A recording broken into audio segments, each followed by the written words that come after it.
So வணக்கம். இன்றைக்கி நம்ம வந்து ஃபங்க்ஷன் பார்க்க போகிறோம். ஸோ இப்போது நார்மலாக என்ன பண்ணியிருக்கோன்னா யூசர் டிஃபைன் ஃபங்க்ஷன் ஒன்று டிக்ளேர் பண்ணியிருக்கிறோம். So def robin print hello from the function. So இதை ரன் பண்ணிடுறேன். ரன் பண்ணிவிட்டு நான் இன்னொரு கோடிங்கில் இன்னொரு ஃபங்க்ஷன் ஒன்று டிக்ளேர் பண்ணுறேன். Okay. So define F name print F name plus guys. அப்புறம் கீழே என்ன பண்ணியிருக்கோம்னா அதை கால் பண்ணியிருக்கோம் ராபின். அதில் ஒரு எலமெண்ட் கொடுத்துருக்கோம். ஸோ இதை நான் ரன் பண்ணேன் அப்படின்னா உங்களுக்கு ஸோ இந்த மாதிரி தமிழ் ஜோயல் ஜோவன் இந்த மாதிரி என்ன இருக்கும்னா இந்த ஃபங்க்ஷன் வந்து ரன் ஆகும். ஓகேயா? சரி, இப்போ நம்ம இன்னொரு எக்ஸாம்பிள் ஒன்று பார்க்கலாம். இதில் பார்த்தீங்கன்னா 2 ஆர்குமெண்ட் வச்சு, அதாவது define F frame L name அப்படி சொல்லி ரெண்டையும் வந்து என்ன பண்ணியிருக்கோம்னா நம்ம கால் பண்ணி 2 இதை வச்சு பண்ணியிருக்கிறோம். இதை நம்ம இப்போ ரன் பண்ணோன்னா என்ன கிடைக்கும் அப்படின்னு பார்க்கலாம். ஸோ இந்த மாதிரி ஜோயல் கைஸ் அப்படின்னு சொல்லிட்டு, ஸோ இது வந்து 2 ஆர்குமெண்ட்ஸ். நம்ம ஃபங்க்ஷனில் சிங்கிள் ஆர்குமெண்ட் டபுள் ஆர்குமெண்ட் பார்த்துருக்கோம். ஸோ அடுத்தாப்பில் என்ன பார்க்க போகிறோம் அப்படின்னா, சப்போஸ் நம்ம அடுத்த பார்க்குறது வந்து பார்த்திங்கன்னா நம்மளுக்கு ஆர்குமெண்ட்டே தெரில, எத்தனை ஆர்குமெண்ட் இருக்குன்னே தெரில. அப்படிங்கும்போது ஸோ என்ன பண்ணோன்னா ஒரு ஸ்டார் போட்டு, அதாவது டிஃபைன் இந்த இதில் ஒரு ஸ்டார் போட்டு என்ன பண்ணோம் அப்படின்னா நம்ம டிக்ளேர் பண்ணோம். ஸோ இப்போ நீங்கள் இதை ரன் பண்ணிங்க அப்படின்னா உங்களுக்கு இந்த மாதிரி ஒரு அவுட்புட் கிடைக்கும். தி யங்கஸ்ட் சைல்டு இஸ் ஜெரமி. ஏன்னா என்ன பண்ணியிருக்கோம், அங்கே கிட்ஸு 2 அப்படின்னு கொடுத்துருக்கோம். சப்போ இதை நீங்கள் வந்து 1 கொடுத்தீங்க அப்படின்னா இது என்ன பண்ணோன்னா இந்த இது ஜோவன். ஸோ 2வது எடுக்கும். இது நீங்கள் 0 கொடுத்தீங்க அப்படின்னா 0 கொடுத்து ரன் பண்ணிங்க அப்படின்னா இது ஃபஸ்ட்டு ஒன்று. So youngest child is Joan அப்படின்னு சொல்லி கொடுக்கும். ஸோ அடுத்தாப்புல ஒரு எக்ஸாம்பிள் பார்க்கலாம். இந்த எக்ஸாம்பிளில் பார்த்தீங்க அப்படின்னா ஸோ ஒரு 3 ஆர்குமெண்ட் கொடுத்துருக்கோம். கொடுத்துட்டு அதே மாதிரி என்ன பண்ணியிருக்கோம்னா அங்கேருந்தே கால் பண்ணியிருக்கோம். ஓகே, அங்கே நம்ம ஏற்கனவே கொடுத்துருக்குறோம். கொடுத்துட்டு நம்ம இப்போ ரன் பண்ணுறோம். ஸோ உங்களுக்கு ஆன்சர் சொல்லுது. ஸோ சைல்டு, எங்கள் சைல்டு வந்து சைல்டு 3 அப்படி சொல்லுது. ஸோ ஏன்னா எங்கள் சைல்டு வந்து இங்கே நம்ம சைல்டு 3 அப்படின்னு நம்ம கொடுத்துருக்கோம். ஸோ அதனால் அது கால் பண்ணி என்ன சொல்லுது, இங்கே உங்களுக்கு ஆன்சர் சொல்லுது. ஓகேயா? ஸோ அடுத்தாப்பில் ஒரு எக்ஸாம்பிள் பார்க்கலாம். ஸோ இந்த எக்ஸாம்பிளில் பார்த்தீங்கன்னா நான் ஒரு புது இது என்ன ஓப்பன் பண்ணிக்கிடுறேன். அதே மாதிரி பார்த்தீங்கன்னா இதே மாதிரி அந்த ஃபங்க்ஷனுக்குள்ளே என்ன பண்ணுறோன்னா அதிலே டிக்ளேர் பண்ணுறோம். சிட்டிஸ் ஈக்குவல் டு நெல்லை அப்படின்னு போட்டுட்டு பிரிண்ட். ஸோ இதை நெல்லை பண்ண சொல்கிறோம். ஸோ மொத்தம் 4 இது கொடுத்துருக்கோம். 1 மதுரை, 1 சென்னை, 1 வந்து எம்டியாக கொடுத்துருக்கோம். ஓகே, உள்ளே வந்து கால் பண்ணல, எந்த எலமெண்ட்டு கொடுக்கல.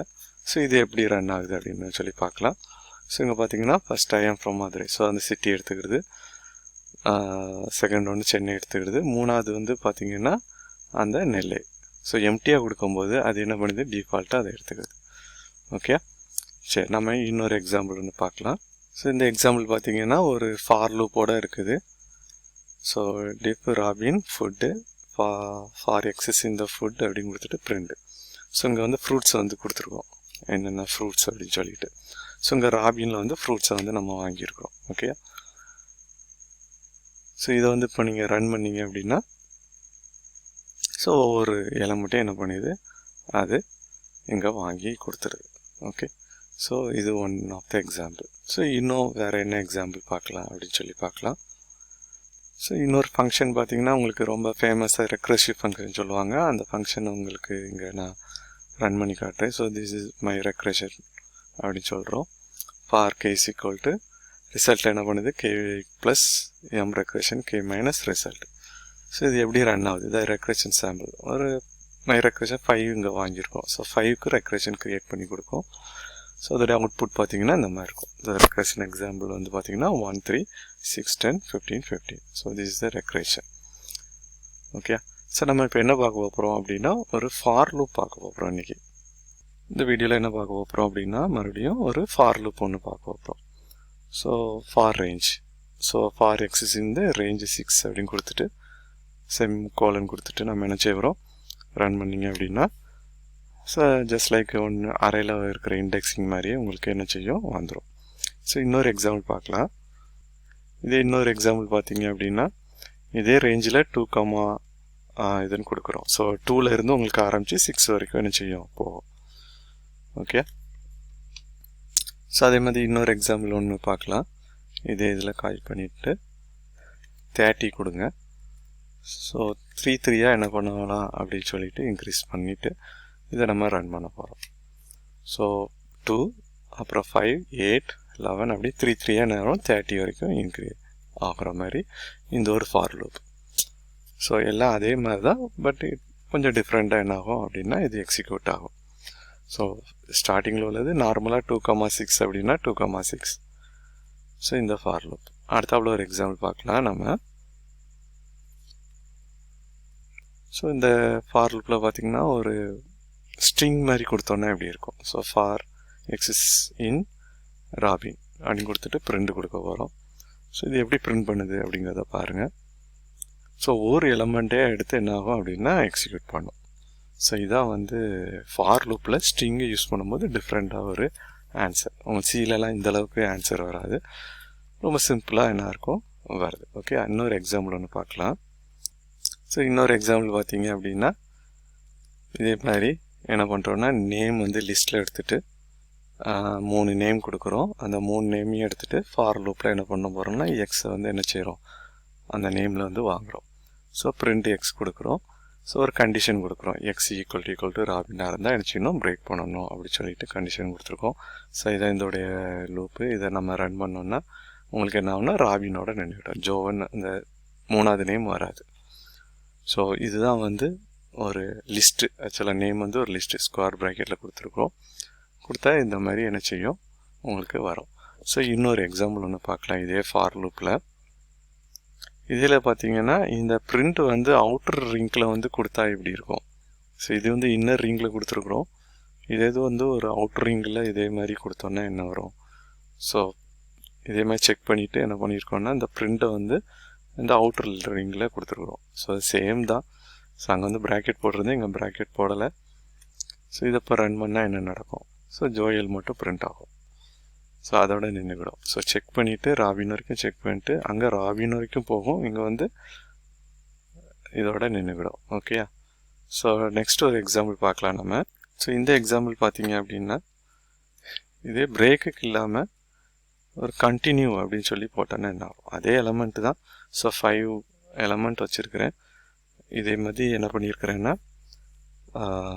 ராபினத்தில் செக் பண்ணிவிட்டு என்ன பண்ணி சொல்லியிருக்கேன்னா கண்டினியூ பண்ண சொல்லியிருக்கிறேன். ஸோ ராபினை செக் பண்ணோம், செக் பண்ணிவிட்டு கண்டினியூ பண்ணோம். இது எப்படி ஆன்சர் வருதுங்கிறத பார்க்கலாம் இந்த ஃபார் லூப். இது பார்த்தீங்கன்னா ராபினத்தில் என்ன பண்ணியிருக்குன்னா விட்டுட்டு பண்ணியிருக்குது. ஸோ கூட இன்னொரு எலமெண்ட் நீங்கள் வைக்கணும்னு நினச்சிங்கன்னா கூட கமா வெல்கம் அப்படின்னு வச்சுட்டு நீங்கள் மறுபடியும் ரன் பண்ணிங்கன்னா ஸோ அந்த வெல்கம் வந்து டிஸ்பிளேயில் வரும். ஓகே, ஸோ இன்னொரு எக்ஸாம்பிள் ஒன்று பார்க்கலாம் இதே மாதிரி. ஸோ இன்னொரு எக்ஸாம்பிள் பார்க்கலாம். கோட் எடுத்துடுங்க. ஸோ இது என்ன பண்ணியிருக்கோன்னா 2 லிஸ்ட் எடுத்துருக்கோம், எஃப் நேம் எஸ் நேம் அப்படின்னு சொல்லிட்டு. எஃப் நேமில் 3 நேம் கொடுத்துருக்கோம், சர் நேமில் வந்து 3 கொடுத்துருக்கோம், டாக்டர் இன்ஜினியர் மிஸ்டர் அப்படின்னு சொல்லி.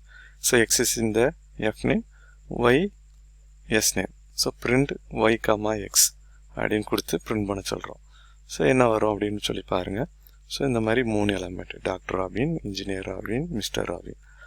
ஸோ சப்போஸ் நீங்கள் இதை வந்து சேஞ்ச் பண்ணுறீங்கன்னு வச்சுக்கோங்க, இது எக்ஸு இது ஒய்ன்னு மாற்றி கொடுத்தீங்கன்னா என்ன ஆகும். ஸோ இந்த மாதிரி வரும், ராபின் டாக்டர் ராபின் இன்ஜினியர் இந்த மாதிரி வரும். ஸோ இதில் நீங்கள் என்ன செய்யலாம், மாற்றி என்ன செய்யணுமோ அந்த மாதிரி என்ன பண்ணலாம் சொல்லுவோம். ஸோ இன்றைக்கி என்னெல்லாம் பார்த்துருக்குறோம். ஸோ ஃபஸ்ட்டு உங்களுக்கு ஃபங்க்ஷனை வந்து டிக்ளேர் பண்ணியிருந்தோம், டிஃபைன் ராபின் அப்படி சொல்லிட்டு. ஸோ அந்த மாதிரி ஒரு function with single argument. Double ஆர்கியூமெண்ட்டாக இருந்தால் எப்படி இருக்கும் அப்படி சொல்லி. ஸோ சப்போஸ் உங்களுக்கு ஆர்கியூமெண்ட்டே தெரில, நம்பர் ஆஃப் ஆர்கியூமெண்ட் உங்களுக்கு தெரில அப்படின்னா நீங்கள் என்ன செய்யணும்னா ஒரு ஸ்டார் கொடுக்கணும் இதில். ஓகே, ஸோ அதுக்கப்புறம் ஒரு 3 ஆர்கியூமெண்ட் வச்சு அதை எப்படி கால் பண்ணணும் அப்படின்னு சொல்லி பார்த்தோம். ஸோ ஆர்கியூமெண்ட்டுக்குள்ளேயே வந்து எலமெண்ட் எப்படி டிஸ்பிளே பண்ணணும் அப்படின்னு சொல்லி பார்த்தோம். அதுக்கப்புறம் வெளியே பிரிண்ட் ஃபார் லூப் எப்படி யூஸ் பண்ணணும் அப்படின்னு ரெக்ரேஷன். அப்புறம் ஃபார் லூப்பில் இன்டிஜர்ஸ் வச்சு எப்படி ஃபார் லூப், அப்புறம் எலமெண்ட் வச்சு எப்படி ஃபார் லூப், ஸ்ட்ரிங்கை வச்சு எப்படி ஃபார் லூப் பண்ணணும், பிரேக் எப்படி பண்ணோம், கண்டினியூ எப்படி பண்ணோன்னு பார்த்தோம். ஸோ இன்றைக்கி நிறையா கற்றுருப்பீங்கன்னு நினைக்கிறேன். ஸோ இந்த வீடியோ பிடிச்சிருந்தால் லைக் பண்ணுங்கள், ஷேர் பண்ணுங்கள். தேங்க்யூ.